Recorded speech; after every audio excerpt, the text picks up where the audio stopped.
அழிக்கும் தருவாயில் உள்ள அரிய வகை எறும்பு திணிகள் 2 கடத்தி 40 லட்சம் பணத்திற்கு விற்க முயன்ற 4 பேர் கைது செய்யப்பட்டுள்ளனர். ஒரு ஆட்டோ, 2 இருசக்கர வாகனங்கள் பறிமுதல் செய்து முக்கிய குற்றவாளிக்கு வனத்துறையினர் வலை வீசியுள்ளனர். தாம்பரம் வனத்துறையினருக்கு வனவிலங்குகளை பணத்திற்காக கடத்தி விற்பனை செய்ததாக கிடைத்த ரகசிய தகவலின் பேரில் தாம்பரம் வனச்சரக வித்யாபதி தலைமையில் தனிப்படையினர் சமூக வலைதளங்கள் மற்றும் பல்வேறு தகவல்களின் பேரில் தீவிரமாக கண்காணித்த நிலையில் தாம்பரம் அடுத்த பழைய பெருங்குளத்தூர் சிவராஜ் தெருவை சேர்ந்த 57 வயதான கண்ணன் என்பவரின் வீட்டில் நடைபெற்ற சோதனையில் ஒரு பெண் தாய் எறும்பு தின்னி, அதன் குட்டி ஆகிய 2 எறும்பு தின்னிகளையும் கைப்பற்றினர். மேலும் இவ்வழக்கில் கேரளாவை சேர்ந்த முக்கிய விலங்கு கடத்தல் கும்பல் தலைவனான ஜாகிர் உஷேன், இளையராஜா உள்ளிட்ட 4 பேர் மற்றும் ஒரு ஆட்டோ, 2 இருசக்கர வாகனங்களை பறிமுதல் செய்தனர்.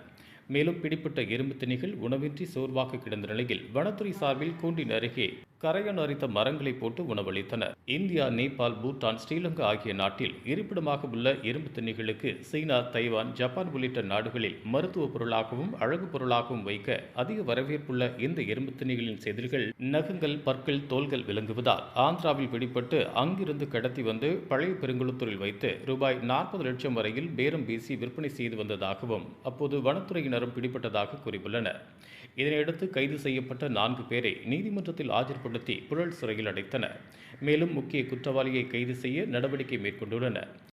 இதுபோன்ற உள்ளூர் செய்திகள், மாநில செய்திகள் மற்றும் பயனுள்ள தகவல்களை உடனுக்குடன் தெரிந்து கொள்ள GST ஆன்லைன் மீடியாவை இலவசமாக சப்ஸ்கிரைப் செய்து கொள்ளுங்கள்.